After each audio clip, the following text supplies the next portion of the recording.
Gracias, Federico.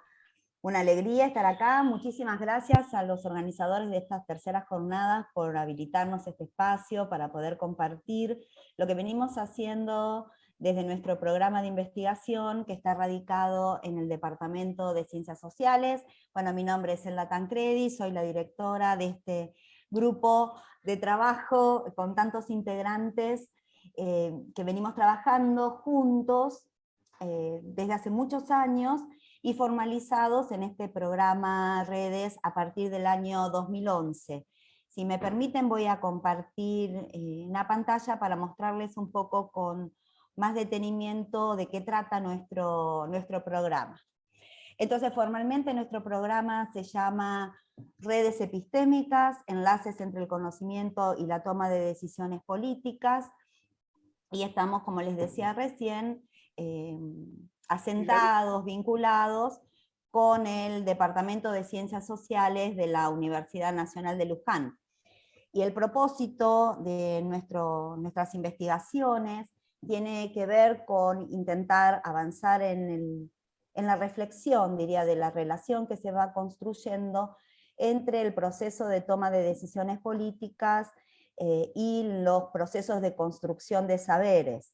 Y básicamente en este análisis de incidencia intentamos avanzar desde diferentes escalas de análisis, tratando de mirar este interjuego de lo local con lo nacional y lo global, pero desde un abordaje de múltiples dimensiones que tiene que ver con nuestra formación disciplinaria. Hemos ido construyendo un grupo de trabajo con miradas diferentes desde distintas disciplinas, intentando entonces construir conocimiento interdisciplinario.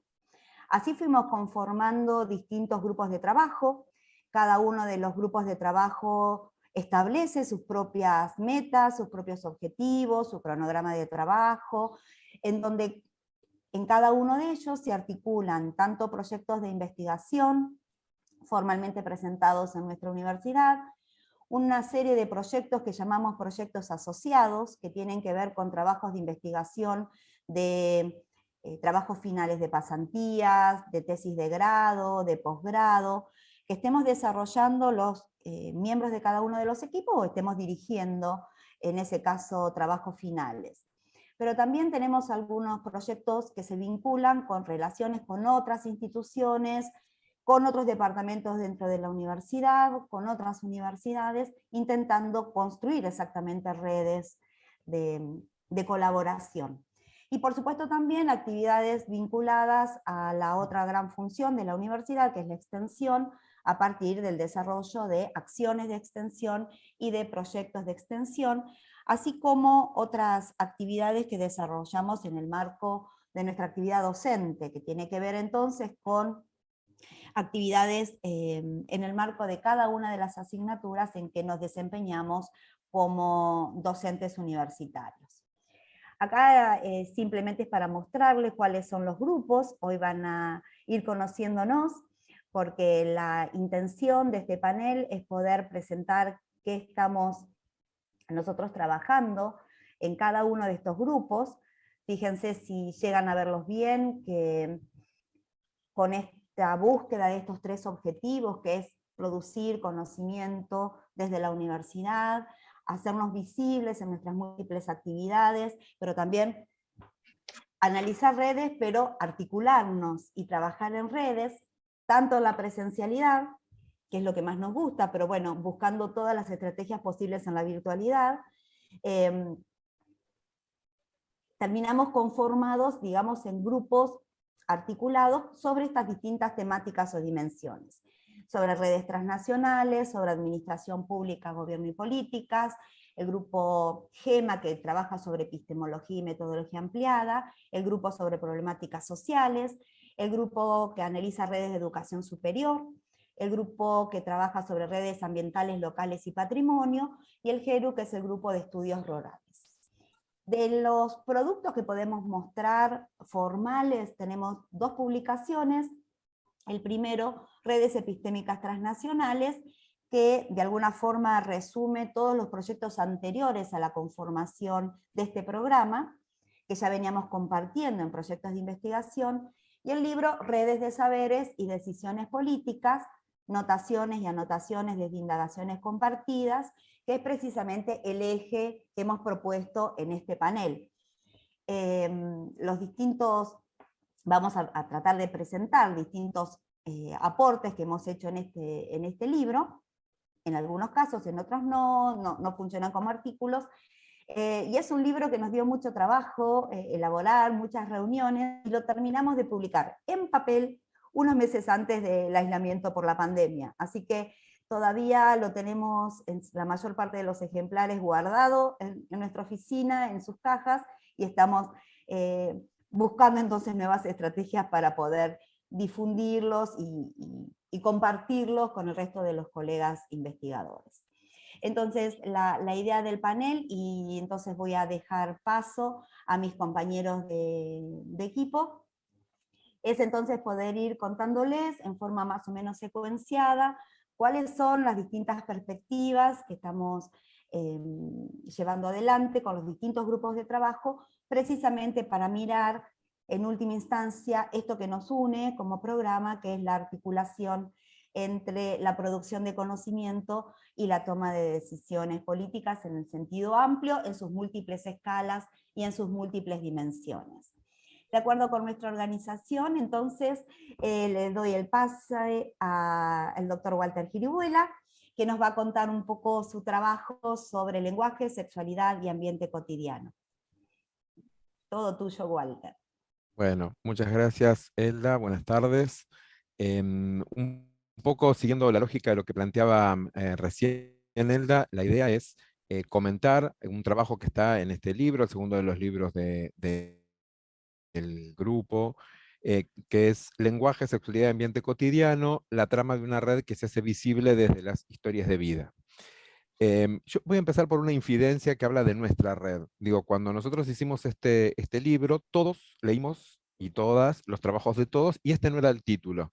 Digo, sino que fue por sugerencia de compañeros y compañeras, puntualmente de Nelia, que me hizo ahí un par de sugerencias y demás, de cambiarlo, y me parece que eso también tiene que ver con cómo funciona o eh, cómo trabajamos en red, porque durante mucho tiempo pensábamos esta cuestión de las problemáticas sociales, yo pensaba era un problema más mío que de otros y otras, cómo lo vinculábamos con esto. Y uno de los temas que estamos trabajando es las problemáticas vinculadas a las disidencias sexuales.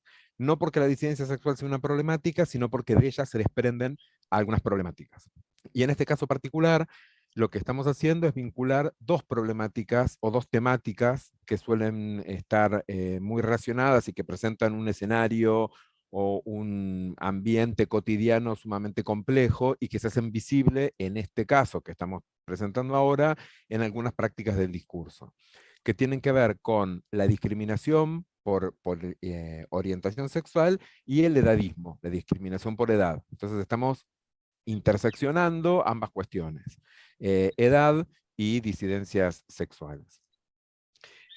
Para eso, en este trabajo, pusimos en análisis algunas situaciones, algunos resultados de entrevistas que tomamos de un corpus bastante más grande. Con el equipo de problemáticas sociales tenemos hechas aproximadamente unas 50 historias de vidas totales con personas, porque venimos trabajando hace mucho tiempo, y para este caso recortamos estas que tienen que ver con un factor edad, y tomamos como recorte el área metropolitana de Buenos Aires por un doble criterio. Por un lado, porque la vejez en nuestro país es un fenómeno más urbano que rural. El 50% de las personas mayores de 60 años, según el último censo, que ya está bastante desfasado, además porque por pandemia y demás se pasaron un par de años, viven entre la ciudad de Buenos Aires y la provincia de Buenos Aires. Entonces ahí ya nos daba un porqué de ese recorte. Y por otro lado, porque especialmente en la población más añosa, con orientación sexogenérica disidente, se produjo un fenómeno a lo largo del tiempo de expulsión a la ciudad. En busca del anonimato, la gente fue muy malo con el término, era expulsada de los enclaves más pequeños para irse a lugares más grandes. Por eso tomamos estos dos espacios. Y entonces lo que intentamos hacer es, por un lado, cruzar y poner en diálogo historia y biografía, para dar cuenta de cómo el ambiente de época se fue modificando a lo largo del tiempo, cómo se pasó de un requerimiento de invisibilización a la población gay, lesbiana, trans, o sea, todo lo que es la sigla, LGBTIQ+, o sea, todas las orientaciones por fuera de la heterosexualidad, cómo se fue modificando en el curso de vida de distintas personas y demás. En este caso, lo que tomamos como, lo digo rapidito para no detenerme mucho en esto, como referencias teóricas, fuertemente son dos autores, Judith Butler y Didier Eribon. Ambos, ella y él, toman como son referentes que podríamos pensar de lo que es el pensamiento queer, y ambos toman un autor, un filósofo que para nosotros es clave en este tema, que es John Austin, que escribe un libro realmente magnífico, que es Cómo hacer cosas con palabras, y en el que dice que la palabra tiene capacidad performativa. Y en esta capacidad performativa, lo que plantea es que con el discurso es posible hacer cosas. Obviamente, no desde un lugar, en el barrio diríamos flashero. Digo, no desde un lugar, digo algo y se genera automáticamente. Yo ahora no digo el mundo justo y el mundo se volvió justo, ¿no? Sino que el discurso tiene capacidad performativa. Lo vemos permanentemente cuando trabajamos, por ejemplo, cuando nosotros trabajamos en el grupo de problemas sociales, problemáticas vinculadas con la violencia de género. Una de las formas de hacerle frente a eso es establecer una perimetral. Una perimetral, a través del discurso, le impide a un agresor acercarse a una persona agredida, mayormente una mujer agredida.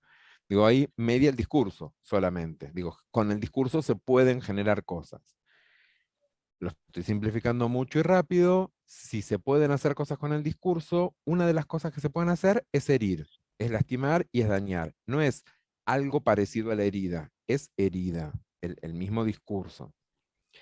Y entonces estos autores de los que les hablaba plantean básicamente que a lo largo del curso de vida de las personas LGBTIQ+, tienen un encuentro diferente con el insulto. Y esto no es algo específico de las poblaciones disidentes, ¿sí? Digo, todos tenemos encuentros con el insulto en nuestra vida cotidiana.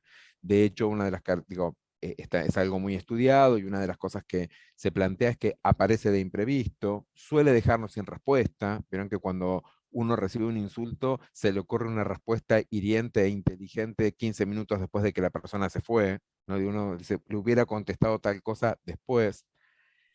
Pero por orientación sexogenérica, esto tiene una serie de particularidades.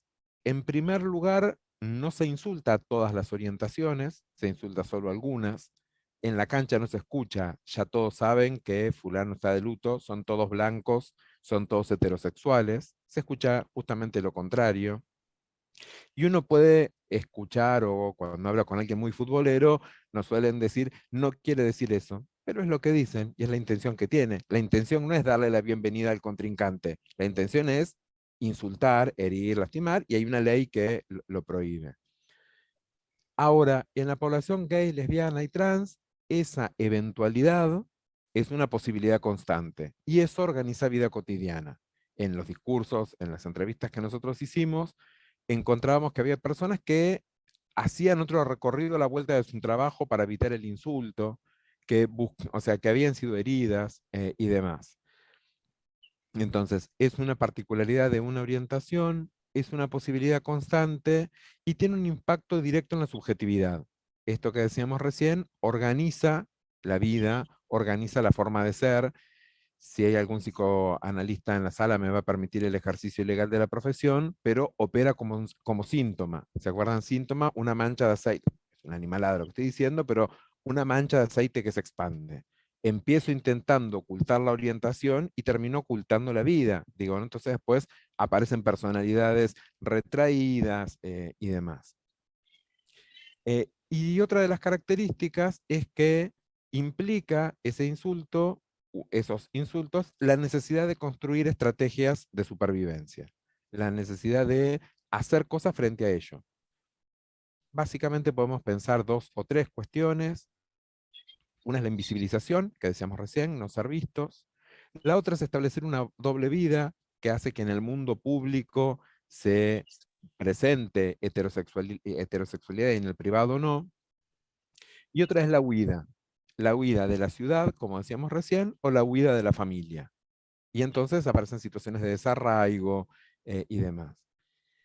Esto que yo estoy diciendo, que para algunas generaciones puede ser una película parecida al terror, porque el mundo está un tanto más permeable, solo un tanto, para algunas generaciones no lo es. Digo, y con la generación que nosotros estábamos trabajando, claramente no es. Durante mucho tiempo, esto se fue dando de una manera bastante cruenta para las personas. Yo traje unas pequeñas cosas para compartir. Déjenme, acá estamos.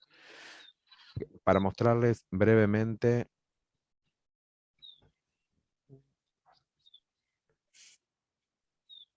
Ahí va. Una mal hecha seguramente línea de tiempo en la que muestran algunos fenómenos que fueron apareciendo. Nosotros podríamos pensar que desde los inicios de la argentinidad hay una preocupante o una llamativa preocupación por la reproducción. Y todo lo que estaba por fuera de la reproducción es sancionado. Recuérdense la máxima de Alberdi, gobernar es poblar, algún eslogan, hay que poblar la Patagonia, políticas concretas como políticas públicas concretas como la pensión para madre de más de 7 hijos, ¿sí? Había un interés marcado en la reproducción que tenía que ver con la necesidad de construir mano de obra, por un lado, y con la necesidad de poblar un país extenso, despoblado. Esta invisibilidad se mantiene, y esto implicaba, perdón, una sanción fuerte a todo lo que toda sexualidad que fuera lejana a la reproducción, y justamente esa sanción y esa sanción que era considerado delito, que había armado una red discursiva que ponía en el mismo campo a las personas enfermas y demás. Recuerden que la homosexualidad es sacada del DSM-4 en los 90 recién por la Organización Mundial de la Salud, hace que hasta mediados de los 80, de 1980, haya un espacio de invisibilización. ¿Sí? No se hablaba, no se veía, o se hablaba por lo bajo, y unos pocos momentos, ¿sí?, de alguna visibilización, como fue la irrupción del Frente de Liberación Homosexual en los 70, que fue rápidamente perseguida primero por la AAA y después por la dictadura, y demás. La vuelta a la democracia en nuestro país no cambia mucho el panorama. Los dos partidos mayoritarios que se reparten el 98% de los votos en el 83 no aceptan tener en sus discursos plataformas que tengan que ver con derechos de la población gay, lesbiana, trans, ni muchísimo menos, pero empieza a hacerse visible de una manera poco feliz y de manera heterónoma, por decirlo de alguna manera, con la pandemia del VIH. ¿Sí? El VIH saca del closet a las diversidades, bueno, estoy siendo muy irónico con el término, pero para dejarlos en el campo de la discriminación, la enfermedad y demás. ¿No? Digo, la primera forma, si ustedes ven, de ahí debajo hay un titular de crónica que es Otro muerte por la peste rosa en la Argentina. La forma de mencionar la peste rosa, cáncer gay, castigo divino. A partir de ahí empiezan a verse algunos procesos de visibilidad más autónomas, que lo estoy resumiendo mucho y rápido para no irme mucho del tiempo, la primera marcha del orgullo. En el 2002, la ley de unión civil que permitía en algunas localidades de algunas provincias la unión entre personas de igual o distinto sexo, y sí un cambio bastante significativo, 2010 la ley de matrimonio igualitario, 2012 la ley de identidad de género, perdón, y el año reciente, que lo podremos poner en el mismo combo para pelearnos un poco para los que quieran, la ley de interrupción voluntaria del embarazo, que son 3 leyes que permiten legalizar o legislar sobre el cuerpo y demás. Digo, ¿por qué lo planteamos de esta manera? Porque en este escenario, las personas con las que trabajamos fueron transitando su vida y construyendo situaciones que hoy haríamos mal en leerla si lo leemos a la luz de las conquistas sexogenéricas que tenemos. Digo, al día de hoy, estas personas fueron socializadas de otra manera, con todo esto que decíamos antes, necesidad de silenciamiento y demás. Yo traje 3 ejemplos chiquitos sobre discursos para poder presentarles, y después los que quieren nos piden el libro y en el libro lo van a poder ver con más detalle. Pero básicamente, uno son discursos verbales. Una de las personas que entrevistamos fue participante del regreso de Perón a la Argentina, cuando estaba después del exilio, y él dice, también participé en lo que vino después, que fue muy importante, la Avenida de Perón, donde el Frente de Liberación Homosexual también estaba también. Yo participé con características especiales porque yo no llego a este Ezeiza, porque fue el momento de discriminación más fuerte que me tocó vivir y no lo toleré. Íbamos todos marchando porque había que ir caminando hasta Ezeiza, entonces en la ruta los de adelante se ponían bien adelante y los de atrás bien atrás. Nadie quería contaminarse con nosotros. Eso era muy fuerte, todo bien, nadie me dijo nada, pero no se te acercaban. Digo como para poder ver que hay un discurso que es no verbal y que también es hiriente. Metros adelante y metros detrás de ellos, nadie se confundía. De hecho, él en ese relato, esta persona dice, fue la discriminación más fuerte, sigue contando después, porque mis compañeros de militancia eran los que no me aceptaban. Después hay otros discursos que son enmascarados o negados básicamente por el peso de lo que implicaban.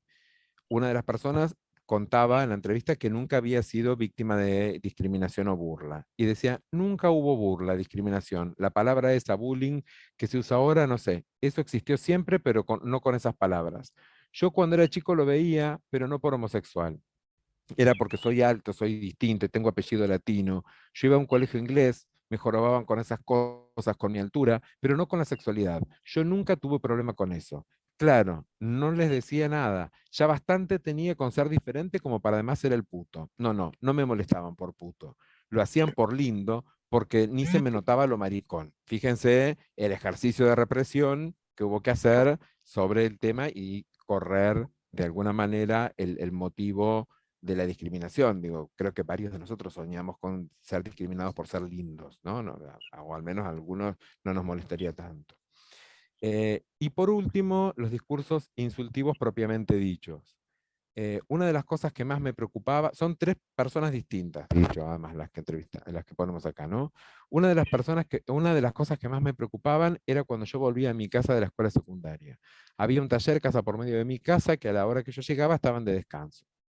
Mira, las cosas que me han dicho todos los días, de todo, todo, todo, todo lo que te imagines. De puto en adelante lo que se te ocurra. Y nunca fui capaz, ni pude, ni nada. ¿Te imaginas? Yo tenía 14 o 15 años y los tipos eran 5 o 6. ¿Qué le iba a decir?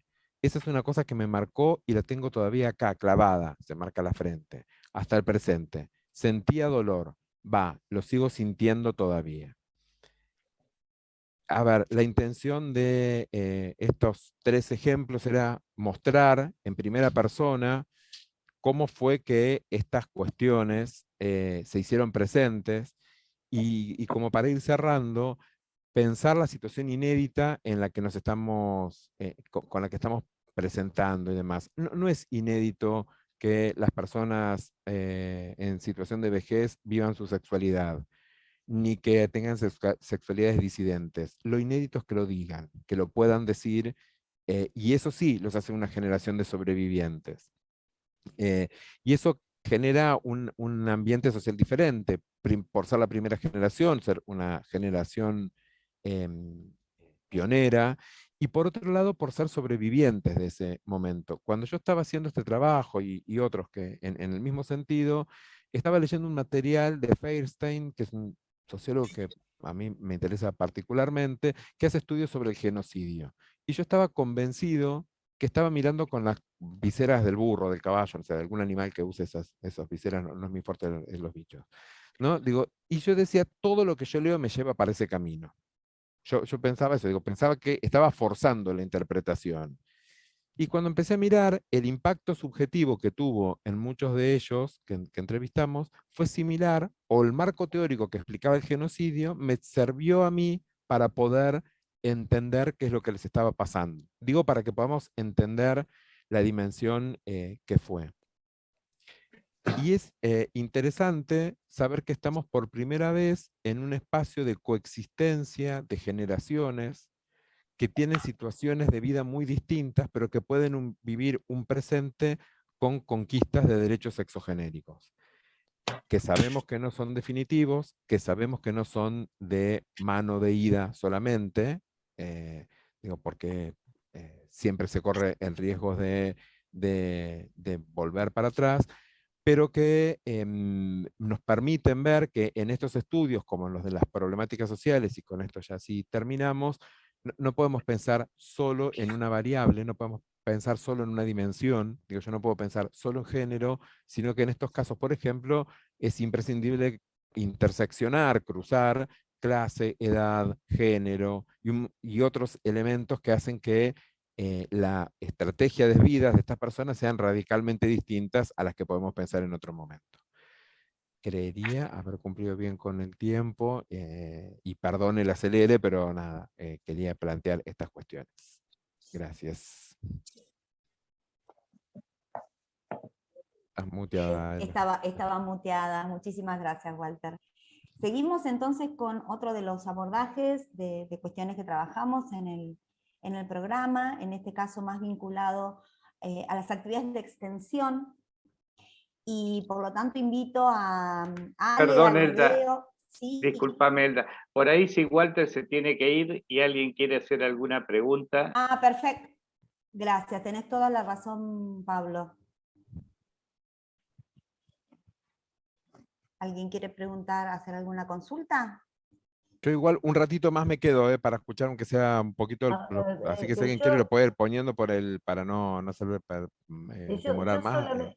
Sí, Sí. yo solamente una cosa, Walter, seguramente lo conoces, pero esto lo escuchaba yo cuando era chica en casa, en la época del gobierno peronista, ¿no? Pues ya que vos lo trajiste a cuento, y hay un artículo, me parece que es de página 12 del 2018, que se llama Puto y ladrón queremos a Perón. Es muy, muy, muy interesante ver cómo, digamos, también ese juego que vos hiciste de línea histórica se contempla en ese discurso, a pesar de igual lo queremos. Sí, sí, Es sí, muy lo conozco, es interesante, muy creo bueno, que es de sí. un periodista llamado Rossi, algo así. Fíjate Exacto. que debe estar en las redes, que es muy Sí. interesante, pero además también recoger datos de esa época para poder ver esto que vos decís del curso, que es tan interesante, ¿no? Es precioso, Walter. Yo tengo una pregunta muy breve, perdón. ¿Cómo estás viendo el tema con relación al surgimiento de estos movimientos más llamados libertarios, pero que son, en algún caso, van a la extrema derecha, ¿no? ¿Cómo estás viendo con el tema de justamente la ampliación de derechos? Que puede venir por algún lado, pero nunca se sabe dónde termina, ¿no? Yo creo que más de que de derecha son reaccionarios, y como todo movimiento reaccionario, lo que hace es cercenar derechos conquistados. Porque digo, los partidos que tenemos en nuestro país de derecha tienen área de diversidad. Los reaccionarios no. De hecho, hubo problemas, ustedes se acuerdan, hace muy poco, con unas banderas que quitaron y demás. Y hay antecedentes en otros gobiernos como Brasil, Estados Unidos en su momento, que retrocedieron ese camino. Por eso digo que no es un camino de ida solamente. A eso me refería. Sí, bueno, sí. muchas gracias, Walter. No. Yo lo que pensaba en esta cuestión de las variables, creo que una vez lo hablamos, esta cuestión de los territorios, es decir, no es lo mismo alguien que vive en una ciudad que alguien que vive en un pueblo. Yo que nací en un pueblo y, ¿no? Es como, son distintos, como entre esas, ¿no? Cuestiones que mencionaste que atraviesan, ¿no? El fenómeno. Sí, claro. Sí. Es bien, si bien ahora hay un aire de sanción política, de corrección, requerimiento de corrección discursiva, que hace un poquito más llevadero, no quiere decir que la cosa esté resuelta. Hay algunos refranes populares bien interesantes para hablar de la valentía que hay que tener en el interior, o como se denomine, bueno, no quiero meter la pata con eso, pero digo, para ser de determinada orientación sexual, que es más difícil en algunos lugares que en otros. Pero eso es en el mundo, Walter, no es Sí, claro, solamente en Argentina, es en el mundo, en Estados Bueno, Unidos, ni te cuento. por eso decía que suelen ser, hay una expulsión a las ciudades planteada desde distintos autores que no lo hicieron pensando en nuestro país solamente. Muchas gracias. Muy bien. Bueno, seguimos entonces. Les decía que otro de los aportes desde otros análisis de dimensiones tiene que ver con actividades de extensión, y el rol de la universidad pública en las actividades de extensión. Y contamos ahora con la presencia de Alejandra Valverde, de Leonardo Moreno y de Carla Poz, quienes participaron en nuestro libro escribiendo un artículo que se llama Debates acerca de la integralidad de las prácticas a partir de 2 experiencias de extensión universitaria. Así que tienen ustedes el tiempo para contarnos qué es lo que estuvieron trabajando. Bueno, voy a iniciar yo, no sé si se me escucha bien. Sí, perfecto. Y arranco pidiendo disculpas porque yo en 10 minutos tengo que entrar a dar clase, así que voy a brevemente decir mi parte y lamentablemente no sé si voy a poder quedarme a escuchar siquiera a mis compañeros, así que les tengo toda la fe del mundo, dado que escribimos el artículo juntos. Como bien decía Elda, el artículo tiene que ver con problematizar el proceso de extensión y revisando el artículo nuevamente, me parece que además de preguntarnos el por qué hacer extensión en la universidad, de alguna manera el artículo también tira algunas líneas para pensar cómo, ¿no? Cuáles son las formas en las cuales podemos pensar el abordaje de la extensión en el marco de la universidad. Y como bien decía Elda, el factor de problematización fue 2 experiencias que fueron iniciáticas ya desde en el 2013, 2 experiencias de proyectos de extensión con financiamientos tanto de la universidad como de otros organismos, que nos habilitaron a empezar con ciertas preguntas asociadas a cómo pensar esta extensión. De alguna manera voy a contar esas experiencias muy brevemente para poder poner en el tapete cuáles son las cosas que empezaron a aparecerse al problematizar estos temas, y mis compañeros van a avanzar un poco más en ese proceso de análisis, ¿no? La primera experiencia es un proyecto que se llamó Economías Regionales, Sustentabilidad Ambiental e integración territorial, la construcción de una huerta agroecológica comunitaria en Tinogasta, en la provincia de Catamarca. Y aquí el origen, y esto está en común con el otro proyecto, que el otro proyecto estaba anclado en el territorio de Luján, un territorio más cercano, que se llamó Los Espacios Verdes como enlace entre la UNLU y la ciudadanía de Luján.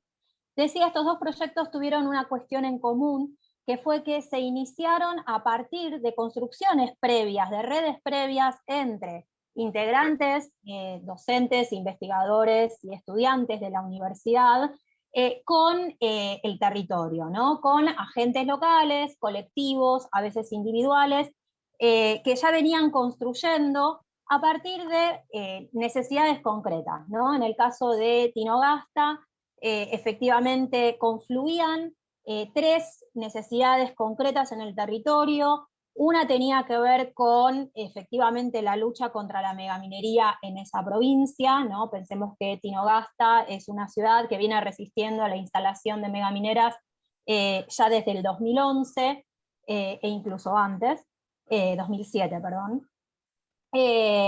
Junto con esto, una problemática acuciante que tiene que ver efectivamente con un problema alimentario en una provincia que es una de las provincias más pobres del país, en contraposición, ¿no? a la existencia de la megaminera, que siempre se la aduce con un discurso de derrame, ¿no? Es una de las provincias con mayores niveles de pobreza y con grandes dificultades para el acceso a la alimentación. Y además con un tercer objetivo que tenía que ver efectivamente con poder fortalecer lazos comunitarios, ¿sí? Efectivamente entre quienes ya estaban colectivizados, pero también con el resto de los integrantes de la comunidad de Tinogasta. Con estos objetivos que se fueron construyendo con los compañeros que estaban trabajando en diversos espacios colectivos allí, y de vecines que participaban en esta cuestión, la propuesta fue generar como disparador una huerta comunitaria que tratara como de saldar estas 3 cuestiones, ¿no? Y la forma de trabajar que nos fuimos dando a lo largo de los años que llevamos a cabo el proyecto estuvo relacionada con la generación de talleres que siempre fueron pensados tanto en temáticas como en las dinámicas con los integrantes de la comunidad y de los espacios colectivos que allí estaban activando, y fundamentalmente también con poder generar algún tipo de articulación que estuviera relacionada con los saberes ya generados por la universidad, ¿no? Con la posibilidad no solo de generar y recuperar los saberes prácticos que tenía la comunidad, y en ese sentido que la universidad funcionara como un espacio de sistematización de esos saberes prácticos, sino también recomponer los saberes previos que la universidad había generado para poder visibilizarlos y socializarlos, ¿no? Porque muchas veces la universidad tiene estas enormes dificultades de hacer llegar a la comunidad cosas que efectivamente se están generando, ¿no? Esta experiencia, yo creo que de alguna manera, y a grandes rasgos, la experiencia que generamos respecto del otro proyecto de extensión en la comunidad de Luján, directamente asociada al trabajo en la que en ese momento era la Reserva Forestal Quinta Sigordia, que implicaba la necesidad de pensar los usos que la comunidad realizaba respecto de esa reserva, ¿no? Atendiendo a que también la Universidad de Luján tenía un montón de trabajo previo realizado, que la comunidad más cercana de la reserva ni siquiera tenía acceso, o sea, digamos, ni siquiera conocía. Me parece que ahí también aparece ese rasgo común, ¿no? Porque la intención de este otro proyecto iba en esa misma línea, ¿no? Pensar cómo refuncionalizar esos saberes ya generados por la universidad desde las necesidades propias de la comunidad, ¿no? Quizás para pensar también algunos de los objetivos que nos fuimos planteando en este otro proyecto que estaba asociado al de los espacios verdes, tiro así algunas líneas porque en realidad yo creo que lo interesante de todo esto es qué es lo que puso en diálogo ambos proyectos, porque ambos proyectos parecen súper distanciados entre sí por el territorio, por los formatos, Sin embargo, nos puso a dialogar muchísimo sobre la cuestión de la extensión, porque cuando llegábamos al territorio nos encontrábamos con todas estas cuestiones que resultaban efectivamente comunes, ¿no? ¿Cómo nos pusimos a trabajar también en el territorio de Luján? Bueno, ahí lo que hicimos fue, para llegar a este diagnóstico de la escisión que había entre los conocimientos generados por la universidad anclada en el territorio y los conocimientos generados, digamos, el uso que la comunidad hacía de ese espacio, llegamos a ese análisis porque hicimos una encuesta previa donde salimos al territorio, donde pudimos indagar qué era lo que el territorio hacía en el uso de ese espacio. Por eso nos dimos cuenta además que ese espacio era un espacio, hablando de la Quinta Sigordia, un espacio verde, un espacio público que no era considerado público, que no era reconocido como un espacio público, y que se desconocía completamente cuáles eran los posibles usos de ese espacio, ¿no? Entonces todo eso nos puso de alguna manera un diagnóstico, bueno, ni hablar además de la situación en la que efectivamente estaba la Reserva Forestal Quinta Sigordia, que también era todo un diagnóstico a hacer y que tenía que ver con que la reserva se encontraba enormemente descuidada, lo cual no favorecía en muchos casos un uso mucho más masivo por parte de la comunidad que vive alrededor, ¿no? Pensemos que la reserva está en un espacio urbanizado y que además es un humedal, ¿no? Y que cumple funciones ambientales enormes en el contexto de ese barrio, y que todos esos elementos no eran, digamos, para nosotros son cosas reconocidas, pero en el barrio era algo que no se pensaba desde ese lugar, ¿no? Bien, digamos, otro elemento que me parece que fue cruzando también a los dos proyectos fue la necesidad de ir cambiando, o sea, de entrar al territorio con ciertas inquietudes y darnos cuenta de que en realidad, efectivamente, en el territorio esas inquietudes se iban modificando, se iban cambiando, se iban, digamos, transformando, ¿no? Y entonces lo que nos pasó, por ejemplo, con el proyecto de Tinogasta fue que en primera instancia lo que cobró mucha relevancia fue la necesidad de pensar herramientas de cooperativización, ¿no? Cómo institucionalizar Empezamos con una huerta, empezamos con la alimentación, etcétera, y terminamos trabajando, por ejemplo, talleres sobre cooperativismo, sobre difusión de diversas problemáticas, porque, digamos, se empezaron a generar instancias que mostraban la necesidad de que, por ejemplo, la producción de esa huerta, a dónde iba a ir, cómo se iba a gestionar, ¿no? Entonces ahí aparece la cuestión de pensarse como cooperativas, ¿no? Como, con qué formas de trabajo, ¿no? Al mismo tiempo, otra problemática que derivó en toda esta situación tuvo que ver con la problemática del agua, ¿no es cierto? Recurso enormemente en disputa en esa provincia, efectivamente, porque por un lado pensamos la producción alimentaria, pero la megaminería hoy es una de las principales consumidoras de agua en esa provincia, y entonces ahí aparecía otro elemento que se volvía nodal para problematizar en el marco de los talleres, y efectivamente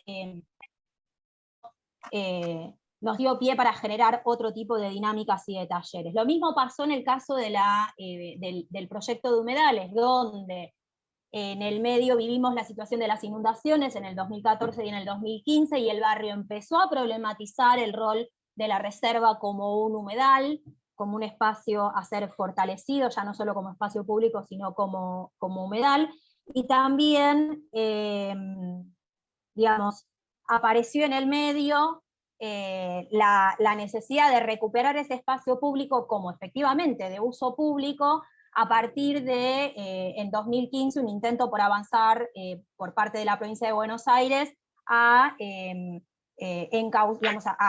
las topadoras a tirar árboles adentro de la reserva a los fines, según el gobierno de la provincia de Buenos Aires, de la canalización del río Luján, ¿no es cierto? Para no, o sea, diría mil cosas más, porque me parece que aparecen también como cuestiones, pero los compañeros van a poder avanzar un poco más.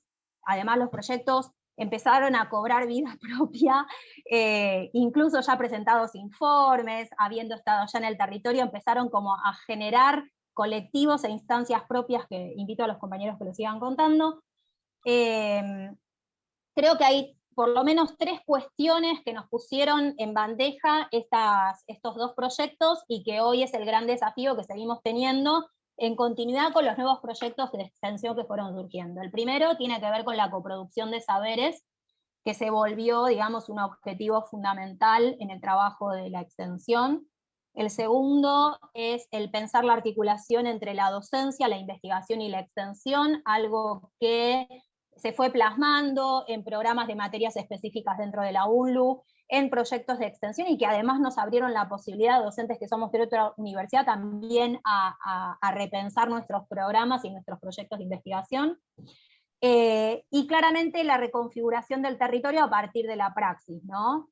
Y ahí pensamos la cuestión de cómo se articulan en estos proyectos la teoría y la praxis, porque tanto nosotros como extensionistas, como la gente del territorio, empezamos a repensar los territorios desde nuevas perspectivas al momento de generar esos cosaberes, ¿no es cierto?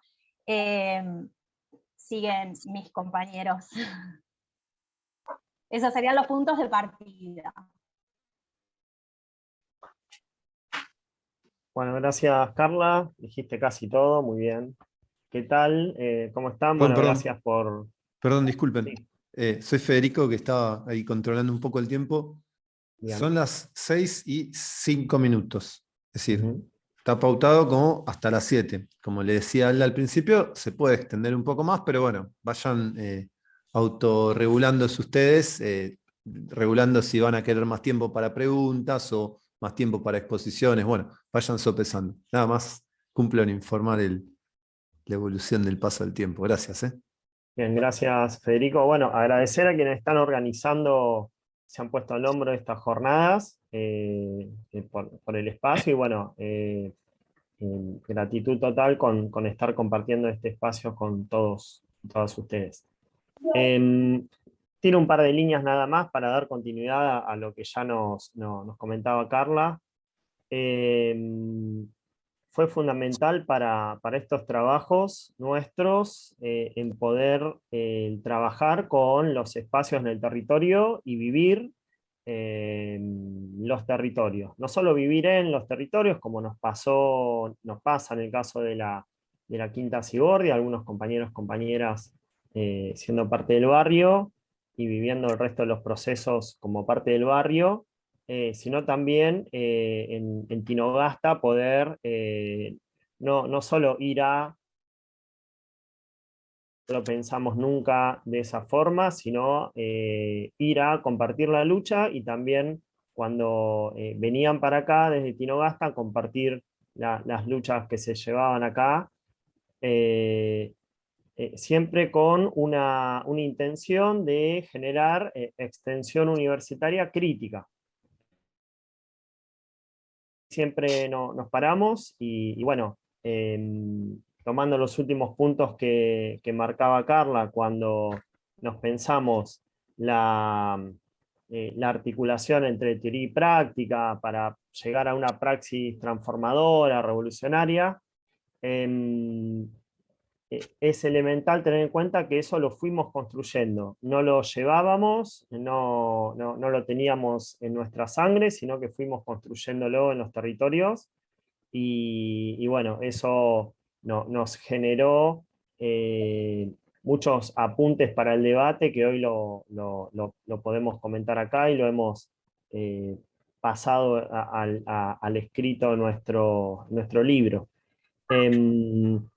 En términos de reconfigurar el territorio, cuando lo vivimos, lo militamos y lo repasamos, también plantear que nos pasaba lo mismo con la universidad.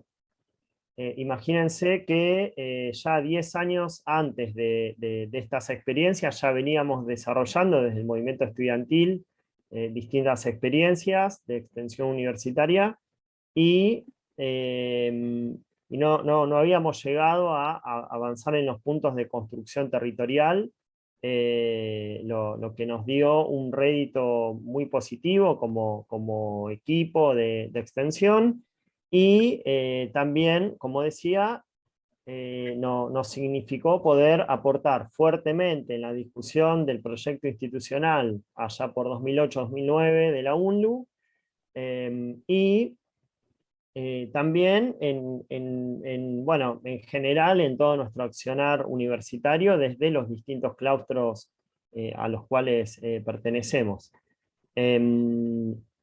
Por último, bueno, para darle paso a Ale y no usar mucho tiempo y dejar también al resto, plantear, profundizar en esta construcción colectiva de saberes que hemos hecho, donde los saberes académicos eran puestos todo el tiempo en cuestionamiento, los saberes populares también, y desde allí generábamos nuevos saberes, y hoy ya, como pasa el tiempo, 10 años después, seguimos trabajando, si bien en otros proyectos, en algunos muy relacionados y otros no tanto, también con la misma tesitura, trabajando siempre desde lo colectivo, y como clave la democratización del conocimiento. Todo lo que producimos colectivamente también se colectiviza. Bueno, dejo paso a Ale para no estar tanto tiempo con el uso de la palabra. Gracias. Hola a todos. Bueno, voy a tratar de poner como en limpio por ahí dos cuestiones para no extenderme tampoco tanto, pero bueno, una de ellas es, a partir de estos debates y todos los años que tenemos de trabajo, digamos, esa construcción no fue armónica ni fue, digamos, pacífica, todo lo contrario, fue sobre la base de los conflictos, y también de conflictos y de pensar y repensarnos dentro del equipo de extensión. Pero lo que sí nos quedó claro como aprendizaje de todas de este paso es que para el trabajo de extensión, o la pregunta disparadora, digamos, que tiene este artículo, que es ¿por qué hacemos extensión en la universidad? Nos quedan claros al menos cuatro ejes sobre los que pararnos, ¿no? Que uno es el enfoque territorial de nuestro trabajo, porque en realidad siempre venimos trabajando con conflictos socioambientales. El otro es la integralidad de las prácticas docentes, de investigación y de extensión, tratar de llevar y de curricularizar la extensión, como se está hablando en el campo de la extensión bastante, en ese sentido. Que nuestras intervenciones tengan intención de ser transformadora de los territorios, o de las realidades que se viven en esos territorios, y siempre es con los actores o sujetos como protagonistas de esas transformaciones. Y sobre todo, la otra cuestión es con una perspectiva interdisciplinar para la construcción o para la co-construcción de ese conocimiento. Y como producto, con estas dos experiencias iniciales que tuvimos de extensión, que como decía Leo, siguen, digamos, con vida propia, y hay proyectos que todavía están vigentes, nos quedó como una cuestión que es en la que nos gustaría profundizar, que es la construcción con y en los territorios de agendas políticas. Porque, por ejemplo, en el 2013 y en el 2014, cuando surgen estos proyectos que mencionó Carla, no se hablaba de esas dos cuestiones que existen en las agendas políticas ahora, que es la agroecología como alternativa para la producción de alimentos, y los humedales como espacio verde público para la minimización del impacto de las inundaciones. En su momento, cuando estuvimos trabajando en estos territorios, no se hablaba de estas cosas, de esos temas o de esos conceptos con esos nombres, y hoy se habla con esos nombres. Entonces, ahí tuvimos la posibilidad de aprender y construir y reconstruir teoría y praxis para estas agendas políticas que hoy están vigentes. Y también pudimos construir, o pudimos tener alguna impronta de alguna manera, tanto en la universidad como en la local. En la universidad, para poder mantener el debate, una posición en realidad, el debate de los fondos de la megaminería a la universidad, ¿no? La financiación de la universidad pública con los fondos de la megaminería, y poder decir por qué no queremos estos fondos en la universidad, porque eso está construido en el territorio y con el territorio. Entonces podemos tener ese contenido o esa posición a través de esos aprendizajes. Y las otras cuestiones, por ejemplo, a nivel local, es que también pudimos acompañar procesos de organización local, digamos, ¿no? De organización barrial, en cuanto a el tema humedales e inundaciones. Un poco ese es el recorrido. Hay otra cosa más que quería contar, o que quería decir, por último, es que si bien esto es un trabajo que ya lleva varios años, y es un equipo que se está conformando, que sigue en conformación, sigue conformando, hace muy poquito recién pudimos ponernos un nombre, pudimos bautizarnos, que al momento de la escritura de este artículo no teníamos nombre, y hoy podemos decir contentes que nos llamamos Equipo de Extensión en Conflictos Socioambientales para la Transformación Social. Y es un nombre que estamos estrenando también acá, para el resto del grupo del programa Redes. Y además también, no sé cuántas personas estén conectadas, pero también queríamos como hacer extensiva la invitación a participar de estos proyectos de extensión a los estudiantes, que son como uno de los pilares de nuestro trabajo de extensión para poder seguir discutiendo y rediscutiendo estas temáticas. Yo voy a cortar acá. Bueno, muy bien, muchas gracias. Así que estrenamos nombre. Ya lo vamos a incorporar en las imágenes. Les cuento que yo tengo un problema en mi pantalla y tengo en el medio de la pantalla, ustedes me ven bien, pero yo veo todo un cuadrado negro, pero bueno, vamos a intentar seguir se ve bien. adelante. ¿Se ve bien? Te sí, vemos pero bueno, bien, yo tengo... sí. Sí, en un momento se puso todo negro, pero bueno, importa. Te vemos excelente. Suele suceder de que en algún momento todo se pone negro. Sí. Bueno, así que si me vieron media dispersa en esto es porque estaba intentando arreglar esto.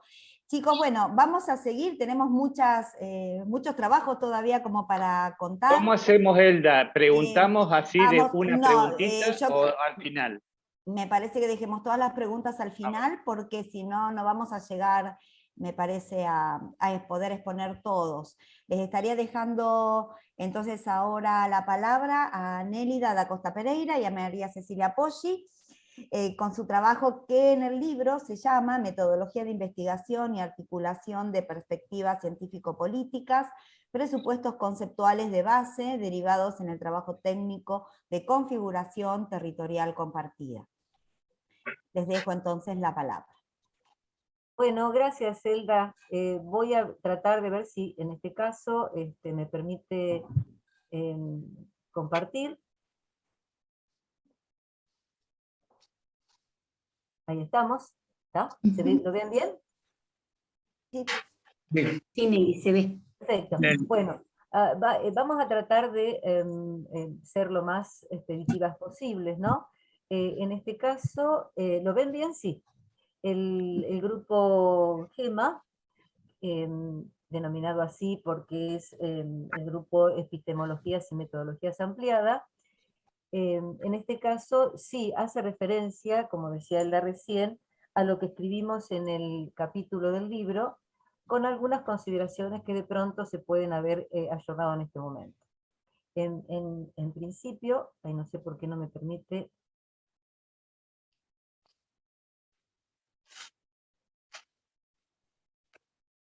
Está en pausa, me dice la...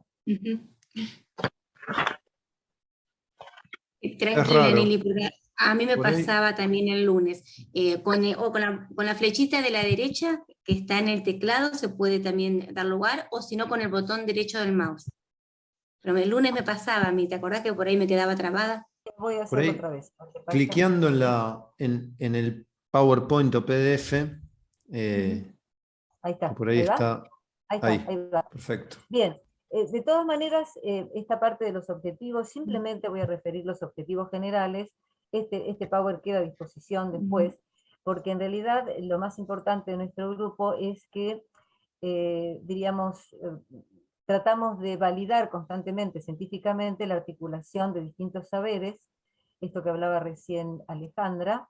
Nosotros tratamos de habilitarlo dentro del juego científico, porque en líneas generales, si no, se dice que hacemos literatura, y replantear enunciados para construir y para incluir lógicas no formales, que en líneas generales no se usan, simplemente se considera que la única lógica válida es la deductiva, y nosotros incorporamos otras lógicas, fundamentalmente para también resignificar el proceder metodológico tradicional. O sea, no renegamos de ese proceder metodológico, al contrario, nosotros partimos de él para modificar cuestiones. Voy a ver, ahí está. Entonces, pero quería ir atrás, pero no importa, a ver si lo puedo hacer. Ahí está. Hay una cuestión muy importante que ya una vez recordará Pablo, que trabajamos de esto en un cursito que hicimos con Ceci y compartiendo con el grupo de él, que empezamos a trabajar modulaciones en vez de modelaciones. Entonces, lo más importante es, para resumir, dos cuestiones. Cuando decimos que modulamos en vez de que establecemos modelos, es porque no trabajamos solamente con una raíz pivotante, con una teoría, sino con una raíz rizomática, que incorpora la interdisciplina y que incorpora también el saber cotidiano, el saber de la gente. Entonces, esta raíz rizomática enriquece muchísimo más el conocimiento que estamos construyendo. Entonces, ¿qué es modular? Fundamentalmente es moldear, no modelar, pero moldear de manera continua. O sea, no es un modelo de una vez y para siempre, sino constantemente adaptado. Y así, en este texto, nosotros lo que tuvimos fueron dos consideraciones. De todas maneras voy a ir a la otra. Perdón, por apurarme. Ahí está. ¿Por qué quiero ir a esta? Porque fundamentalmente, para trabajar desde el moldeo, nosotros no construimos desde el conocimiento binario, sino establecemos, de acuerdo a Samanja, el modelo ternario. ¿Esto qué quiere decir? Que nosotros no trabajamos ni deductivamente ni inductivamente de manera pura, sino que trabajamos desde la construcción, desde una preconcepción de la construcción del objeto modelo. Vamos a partir de acá. ¿Qué es el objeto modelo? Lo que siempre hacemos. Es un conjunto no vacío de elementos y atributos. Los elementos son las variables, los atributos son la información que recogemos con respecto a esas variables. Pero en este caso, nosotros no armamos el objeto modelo desde la teoría, no siempre, sino que lo trabajamos desde una preconcepción, que entonces pivotea entre la teoría y la empiria, y esto soluciona un círculo vicioso, porque cuando trabajamos desde la teoría hay una abstracción muy fuerte, y cuando actuamos desde la inducción podemos estar ciegos en esa cuestión que buscamos. ¿Qué buscamos cuando hacemos una encuesta y arrancamos de cualquier lado? Entonces, si nosotros tenemos una preconcepción, dice Samaha, además no solamente él se basa en otras posturas filosóficas, entonces podemos construir ese objeto modelo desde otro lugar. Entonces, ahora sí me voy atrás. Fíjense, esto que recién aparecía, por ejemplo, en la otra cuestión, este sería la preconcepción. Entonces, en esta preconcepción, que esto es anterior a las hipótesis, por eso enriquece la hipótesis, ¿no es cierto? Está constituido por los 4 métodos de fijar creencias de Peirce que Samaha los suma y nosotros, irreverentemente, le agregamos el conocimiento situado. Entonces, esto es la sumatoria de Peirce, Samaha, más nuestro conocimiento situado. Entonces, ¿qué pasa? Recién Walter hablaba de su tenacidad con respecto a su temática. Todos tenemos una tenacidad. Entonces, en esa tenacidad, el primer momento de construcción sale del espacio vivido. Implica compromiso con la situación. Recién los chicos hablaban de un compromiso fuerte con su trabajo de extensión. Ahora, ¿qué pasa? ¿Cómo lo fundamentamos? ¿No es cierto? El conocimiento se basa en esta cuestión, esa primera parte de ver rugosidades, ver cómo está el espacio vivido, ver cómo se percibe, pero no solo cómo lo percibimos nosotros, sino cómo lo percibe la totalidad de los actores involucrados. Entonces, cuando pasamos al otro método, que es la autoridad, ¿en qué nos diferenciamos del modelo tradicional? Que para nosotros la autoridad no es solamente la autoridad académica. Para nosotros es autoridad el conocimiento cotidiano, el conocimiento de la gente, porque es un conocimiento práctico. Nosotros no hubiéramos podido observar y decir que los basurales son territorios si no hubiéramos charlado con la gente que está en el basural. Y de mucho tiempo, porque si no tampoco confían. Entonces, eso genera, ¿no es cierto?, diríamos, una tradición situada, pero otra vez, la autoridad no solo la académica, sino la cotidiana, la de los actores involucrados. Entonces, cuando pasamos al tercer método, de la metafísica, que en realidad parece muy difícil, pero es aristotélico, es el ser de la cosa, ¿no es cierto? ¿Cuál es la sustancia de esto? Ya venimos con la tenacidad, más este conocimiento, ¿no es cierto?, construido con las dos autoridades. Entonces, de esta conversación, nosotros tenemos una mayor aproximación a la esencia del problema. Entonces, desde aquí podemos ya salir a buscar información, podemos hacer entrevistas, podemos hacer encuestas, podemos hacer observación participante, ¿perdón? Perdón, porque ya tenemos más esencia de la cuestión. Y entonces podemos pasar al método de la eficacia, porque ya sabemos cuál es el caso que nos reúne, de qué caso es este problema, para poder decir a qué se debe o cuál es la causa y consecuencia. Entonces fíjense que en este traspaso de cada uno de estos métodos, nosotros estábamos en distintos diseños de investigación. Podríamos decir que en los 2 primeros es experimental, en el tercero es descriptivo, y recién entramos al explicativo en el 4º método de la eficacia. Entonces, perdón, con el entusiasmo, ahí pasamos, fíjense, lo que está aquí con preconcepciones desde la praxis, del mundo de la vida, tenacidad, autoridad, metafísica, eficiencia, recién pasamos al desarrollo de construir el conocimiento. Entonces, ¿qué hacemos también desde el grupo de epistemología? No solo trabajamos con inducción y deducción, incorporamos la analogía y la aducción. No hay forma de hacer interdisciplina si no trabajamos con la analogía, es decir, de un mundo a otro mundo por relación de semejanza, de un todo a otro todo por relación de semejanza. Y a partir de ahí, y con estos métodos antes, tenemos el caso al cual vamos a trabajar. Y entonces ahí, ¿qué hacemos?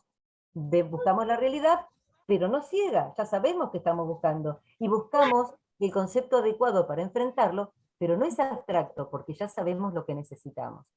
Y por otro lado, el indicador, en nuestro caso, como ustedes lo ven ahí, no solamente es el indicador tradicional, sino que para nosotros el indicador tiene validez epistemológica, porque el procedimiento incorpora el saber de la gente.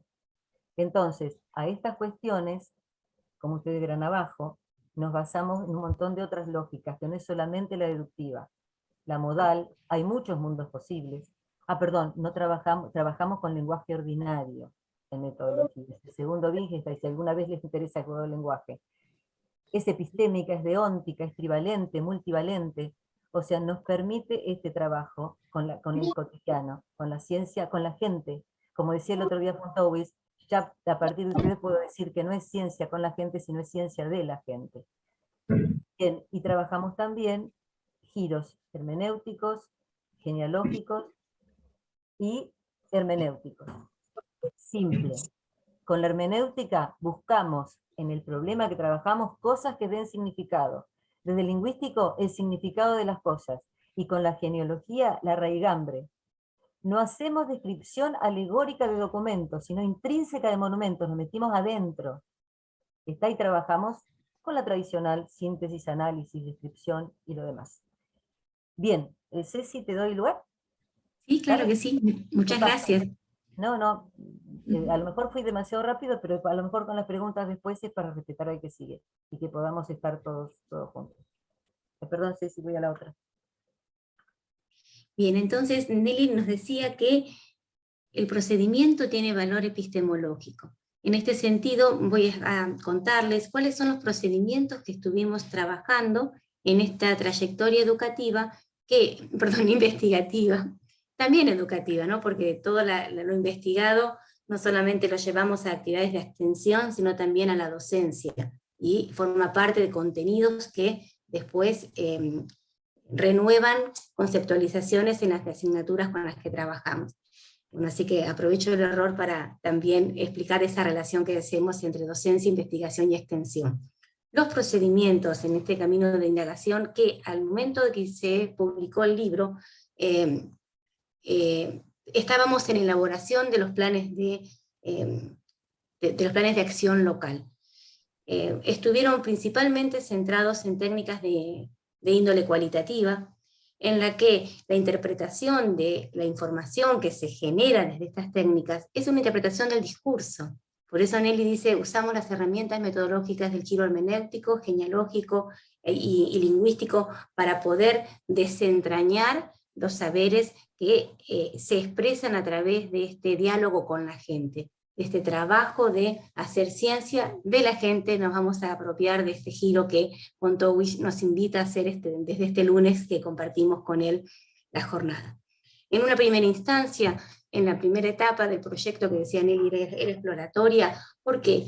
Porque se había detectado a través de un proyecto inicial en el 2008 la relación entre las inquietudes, deseos y preocupaciones de los proyectos de indagación de la Universidad de Luján y por dónde iban las necesidades del área de influencia de la Universidad de Luján. Y allí la relación fue muy pobre. Se detectó solo un 8% de vinculación. Es más, hasta se notaba o se percibía mayor vinculación de la comunidad con el sector político que el que tenía la academia con el sector, o ya sea con la comunidad o bien con la gestión. En este sentido, entonces, revisamos trabajos de investigación y comenzamos a armar un perfil ambiental, pero nos preguntamos, ¿esto es así? ¿La gente cree lo mismo? Entonces surge el primer taller participativo en el 2011, para tener con representantes de los 5 municipios del área de influencia de la Universidad de Luján un conocimiento de la situación real, poder conocer cuáles eran los problemas ambientales que además de los detectados por la academia, si eran también reconocidos por la comunidad local y otros que se nos habían perdido. En este sentido surge entonces, a través de un muestreo intencional y teórico, porque seleccionamos a actores sociales significativos a través de entrevistas profundas, y los invitamos a este primer taller participativo, allá en el 2011, donde, por ejemplo, Luján no estaba. Sin embargo, en todo el recorrido que hemos extendido, ampliado esta red de saberes locales incorporados en este hacer ciencia. porque superamos los 100. Y seguimos con estas técnicas, cada vez perfeccionándolas más, calibrando sobre todo el desarrollo de esta técnica, detectando posibles puntos de error. Los proyectos que continuaron dieron lugar entonces también a la elaboración con la gente de matrices de ponderación ambiental y la matriz de evaluación de capacidad de gestión local. Es decir, la comunidad no solo valora al problema ambiental, le coloca una puntuación cuantitativa y cualitativa, porque aprecia qué peso tiene en su barrio, pero también te dice qué significa eso. Si es mucho, si es alto el impacto, es bajo, o es alto, bajo o medio el impacto que tiene. Pero también, como también venían estos talleres participativos, miembros de la gestión, integrantes de la arena política, se determinó con la comunidad las matrices de capacidad de gestión local. Y de la síntesis de las dos surgen las matrices de prioridad ambiental, es decir, una lista de problemas ambientales prioritarios para cada municipio. En los 5 dio los problemas vinculados con la gestión integral de residuos sólidos urbanos. El paso siguiente, en los proyectos que dieron lugar estos resultados, entonces el paso siguiente en los proyectos fue elaborar un plan de acción local para este problema que surgió como prioritario en la agenda. Estos planes se hicieron, los terminamos hacia el 2017, se presentaron en el 2018, también nos presentamos todos estos resultados en un escrito que es contemporáneo con este libro. Entonces, nuestra obra la pudimos presentar a través de Dunlu, y bueno, a partir de estas indagaciones también continuamos con nuevos proyectos de investigación y de extensión.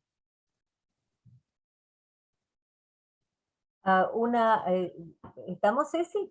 Sí, sí, sí. Perfecto. Bien. Una cuestión interesante que queremos señalar es la importancia de esta cuestión de moldear en vez de modelar, es construir la pregunta acorde cuando comenzamos a investigar. Y en esto hay, con Elda siempre hablamos de cuestiones y siempre decimos, uy, no se inventó nada nuevo, y no, lo que pasa que nosotros con Ceci, con el grupo de epistemología, siempre tratamos de mejorar la llanta de la rueda, ¿no? Siempre estamos tratando de incorporar cosas que puedan ser interesantes, pero claro que no es nueva, porque lo que yo voy a decir es kantiano, y tiene muchísimo tiempo de desarrollo. Las 12 categorías kantianas se siguen vigentes, el problema es si se las aplica. Entonces, hay una frase en Introducción a la crítica a la razón pura, en donde Kant dice, si no tenemos la pregunta adecuada, la esencia de la cosa, cuando comenzamos a investigar, es como si quisiéramos ordeñar un burro y otros nos tienen el jarro. No vamos a tener leche nunca. ¿Entienden? Esa es la consigna que siempre tenemos en el grupo. Tratar de ampliar el conocimiento, de ampliar las racionalidades, pero también tratar de incluir otros conocimientos que son sumamente válidos. Muchas gracias. Gracias. Estoy muteada nuevamente. Gracias, muchas gracias. Seguimos un poco rápido porque se nos va pasando la hora. Después entonces conversamos entre todos una vez que nos hayamos escuchado. Le tocaría entonces la palabra a Pablo Alberti, en el trabajo sobre acceso a la información y gobierno abierto, notas sobre el rol del Estado. Buenas tardes. Muchas gracias, Elda, muchas gracias a todos los compañeros y compañeras, a los organizadores particularmente, con esta jornada sobre interdisciplina. En realidad estoy viendo que la interdisciplinariedad está que arde, ¿no?